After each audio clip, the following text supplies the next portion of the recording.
All right, happy Wednesday, the 15th, December 2021. Tonight is just me. Mr. Levay is it's a personal thing he's attending tonight. And tonight we're going to continue looking at arm locks with weapons. And tonight we're going to look at Muso Dori with Hanbo. And I really kind of like this because it uses Hanbo in a really different way. Very different than Onikadaki, which kind of uses the leverage and the length of Hanbo. And Muso Dori with a Hanbo really is using it up close and tight, and there's a lot of neat little pivots and stuff like that you can make. Incredible amount of pain you can put on the elbow. Definitely more of a rough and dirty technique, but incredibly effective. And so yeah, I wanted to have the students kind of experience like, okay, great, I have a Hanbo, I have something in my hand, but I'm gonna actually use it kind of up close. And what can I do with it with that extra lever and leverage? And it'll be fun. I think they're all gonna come out of here and get some pretty sore elbows in the evening, but I'll enjoy it. That's all that matters. Okay, welcome, happy Wednesday, everybody. So we're gonna keep going with kind of what we started with last week. So we looked at Onikadaki, and then we said, okay, well, how can we know Onikadaki, we revisited it, and then how can we actually start putting in weapons into that? How can we change it with the Kusari? How can we change it with the Hanbo? We can keep going on that, we may revisit it, but tonight I want to look at a different arm lock and look at what we can do with weapons on mat. Make sense? Sound good? All right, so everyone, Mr. Arbor. So let's start with Muso Dori. All right, so we got Muso Dori. Let's just start with just kind of grab from here, just kind of moving, rolling, just snapping that arm this way. All right, this side here, punch. All right, and then we'll throw some weapons there. But let's get used to kind of moving, stretch out the shoulders a little bit, kind of warm up. All right, let's hit it. All right, so mate. Sorry. So I'm just sure there's a couple things. It's very easy here to have you grabbing, punching, to turn it and make this really hard and make this into a real big wrestling match. So a couple things. First, if I try to do this right here over his body and try to take him and turn his arm in this socket and break this, no way in hell that's going to happen. There needs to be a little bit of a forward movement on this. I need to kind of get him right, leaning forward. So his shoulder isn't over his hips anymore. It makes it a lot easier. The second point though up here is if I push up on his elbow and he's grabbing onto me, I'm essentially trying to pull my shoulder up by pushing his elbow. Well, why would I ever do that? Why don't I just put my shoulder up, turn my body, and then I'm good to go. All right? So I want people to concentrate less on pushing this up and more turning around. Changing position from one to another, putting that arm up to flip his hand, standing a little bit more in front of him. Okay, there is a little bit of movement on this, and it'll make a lot of difference. Make sense? All right, keep going. Mate. I see a lot of people, and I understand why this punishment is they see this as an impediment, this hand right here. And so they know that you kind of have to go around it a little bit. And so what I see is people start this, and then they back this side out, and invariably it's either out here in front, or it's off on the arm, and it's not up on the shoulder. Because they're kind of almost backing out and around this, and then lost the whole lock at that point in time. Start this with actually putting this arm up and throwing this hand forward. Now he's securely here. Now I can go. Don't start it by backing this side up and trying to pick this up. Start it by rotating this side in. Almost like you're cross-punching them to the face. That will then make it easier to turn their arm because you're on the same plane as their arm, as opposed to pushing it up and over. This movement here has a tendency to turn him. He's already in position. I'm good to go. Okay? It's almost counterintuitive, and that's what's kind of cool about this, because you want to make it big and roll it around, and it's not that. It's actually just the change in position that actually does it. It's a lot more efficient. You feel a lot less stress. It's a pretty neat, interesting look at moving body mechanics. All right. Switch runners. All right, Monte. So again, now I want to just look over Muso Dori, just use it, but this is a weapons class, and how can we actually change this now that we actually have set weapons? So if I want to mouse, we'll just say for this time being, it's in this hand. Okay, maybe he's grabbing and pushing this arm in because he doesn't want me to use this. And he's going to try to duck me with that. Oh my God. Now you notice he's not grabbing shoulders, he's got my lower arm, and it really doesn't matter. I'm going to basically take this and I'm going to replace what would be my hand here. I'm going to drive this right in. From here, I'm going to lick a roof of my body. And this is brutally painful because of the small amount that's on him. All that pressure is going through one square inch instead of a full, thick, meaty forearm like I have.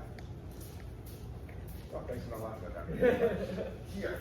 And this would be a whoa! I mean, drive this right in. But the purpose of, and that would probably honestly be enough. The purpose of actually looking at this lock it in. Note. Go from there. All right, and I hope you guys saw that note, because that note will make a big difference. All right, if not, I'll correct you.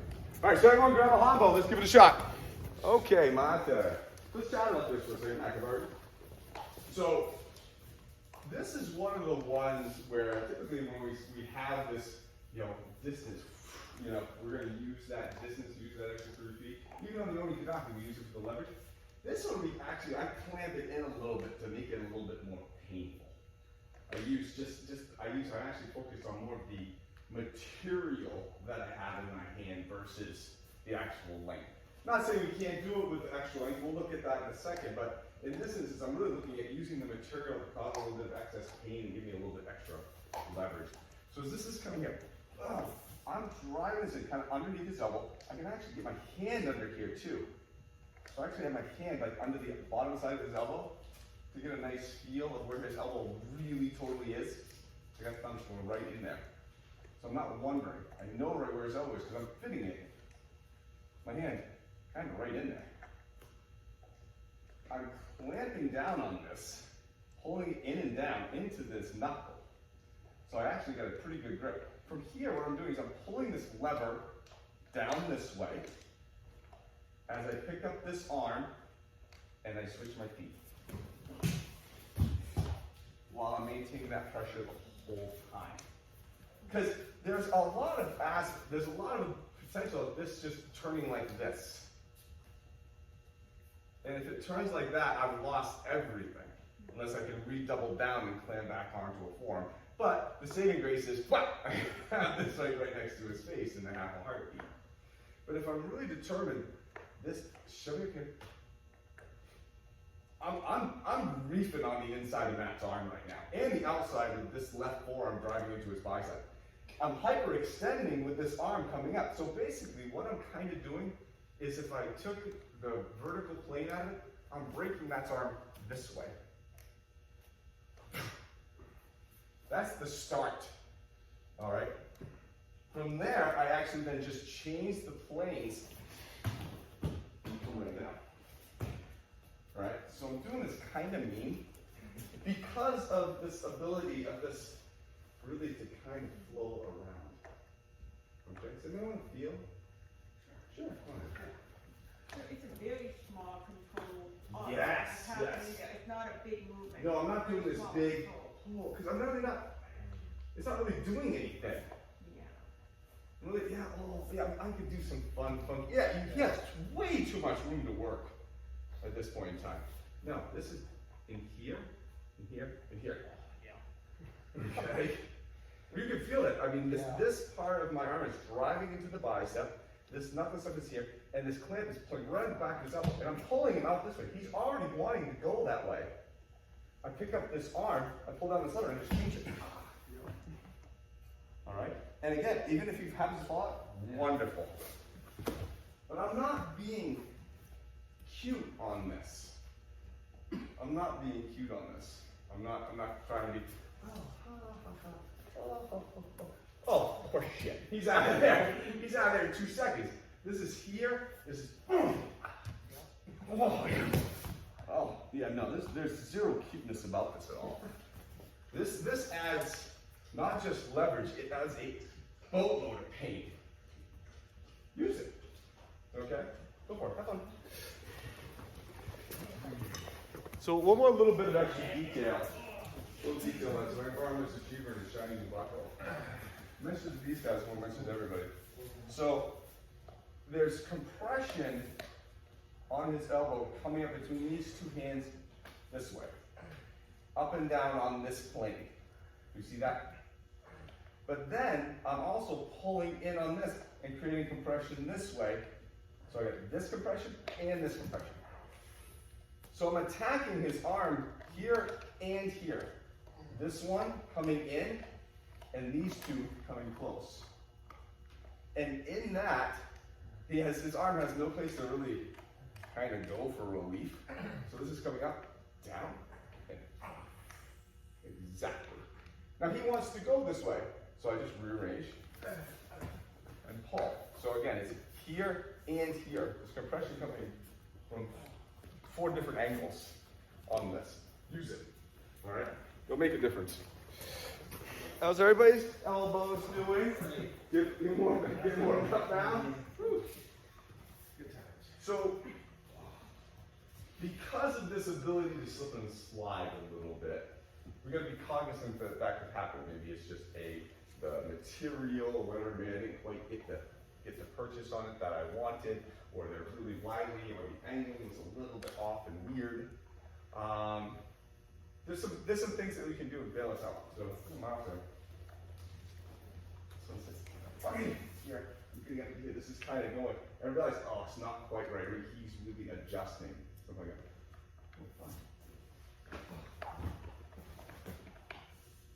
I can kick out that knee from the inside with a hooking heel kick. Based on that position, that was the one to do. If it's for some reason I'm over here,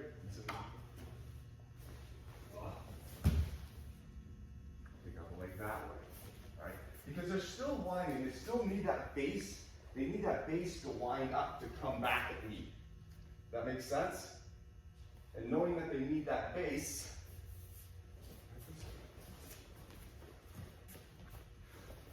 oh, let's take it out. All right.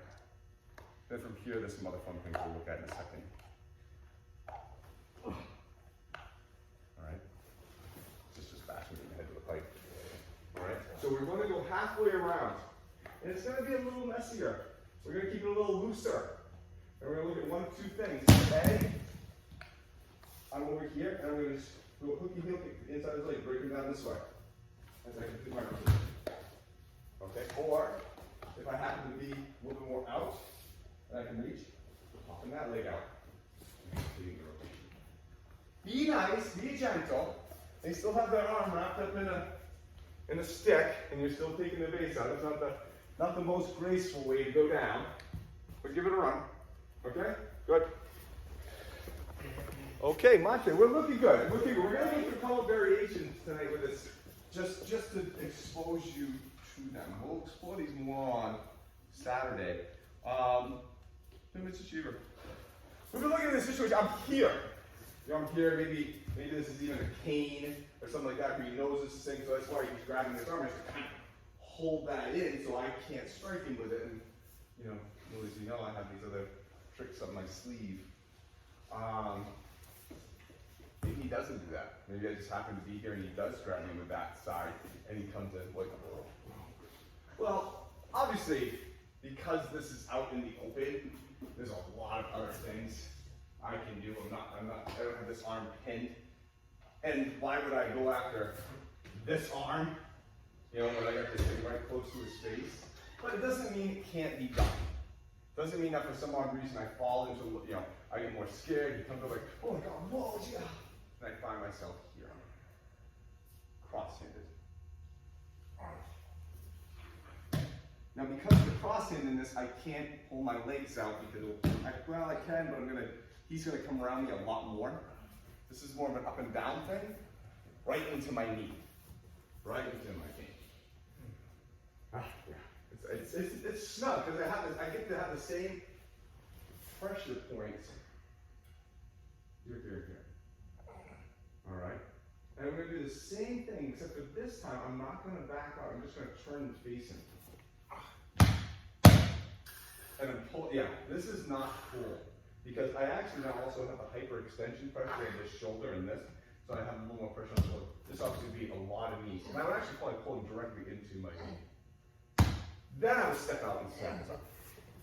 Okay. Is that better or worse, you think? Worse. Okay, cool. Worse. Miles? Yes, sir. So I'm now here. Oh my God! Oh!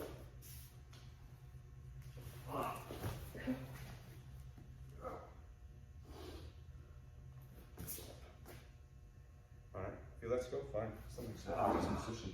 Put on a bunch of pressure on him. Go from there. If he holds on, it's worse. And I can make him hold on, shoving his shoulder in. Hold that right there.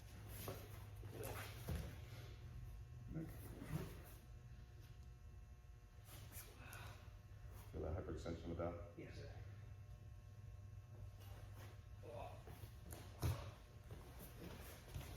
Okay.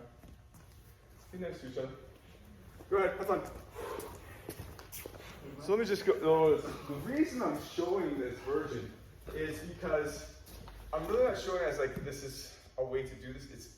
Think of this is a kind of an Oni Kadaki gone back. All right. So if I have Jack, and I was trying to do an Oni Kadaki, I would kind of get in the same hand position.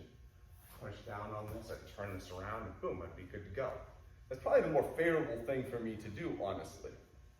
But I got to here, and like, I just, I can feel by the inflection of her arm, maybe it's rotated too high up, maybe I'm not in the right position. It's just, this Oni Kadaki isn't gonna work. Fine, so I'll still just double down on the muscle, on the pain, and bring it from here and work this, which is wonderful. But remember that other thing that we worked on too? Jack, can you come back up just a little bit? Here. Remember the other thing we worked on? That changing that plane of that Oni Kadaki? That's right there too.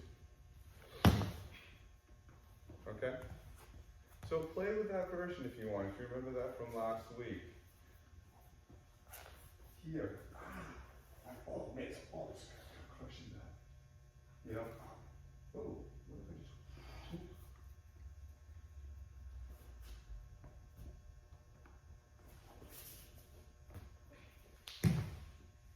Very careful on that. All right. Do y'all see it though? Y'all see it? Play with it. Have a little fun. Get kicked out of their elbows tonight. Questions? Questions? All right. So, one of the reasons I want to go over this, I want to continue with, looking at these arm locks that we're familiar with and we've seen before, and throwing this in here. What Muso Dori really does is it ties in nicely with that Oni Kadaki, especially that reverse one. But it uses a Hanbo in a very different way than we typically ever see it.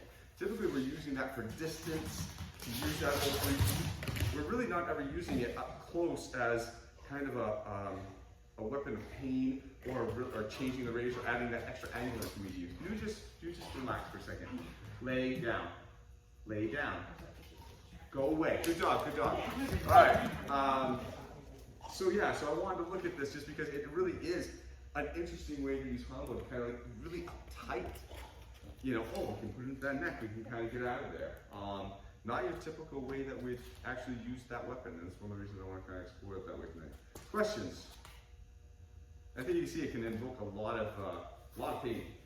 A lot of pain. So on Saturday, we're going to look at the same one, but we're going to go for, we're going to look at the rope. We're going to add the rope in there for people to start, which changes it even more. Interestingly enough, just again because of the flexibility and stuff like that. That's the same technique, but how can we actually use this flexible weapon? Because I just happen to have, I just happen to have a chain on me, when they grab me or something like that. So again, nice work tonight, guys. Really great. And for those who all stuck around, I think all you did stuck around Monday. That was a great time. Had a blast. Glad you guys could do that. And yeah, enjoy the rest of your week. 10 more days till Christmas. Have a great time. All right, nice job. All right, Lana, we'll play with you now. Oh, you're just all full of it, aren't you? Ah, crazy. She's like, I'm looking active as soon as everybody sits down at the end. Yeah, she knows.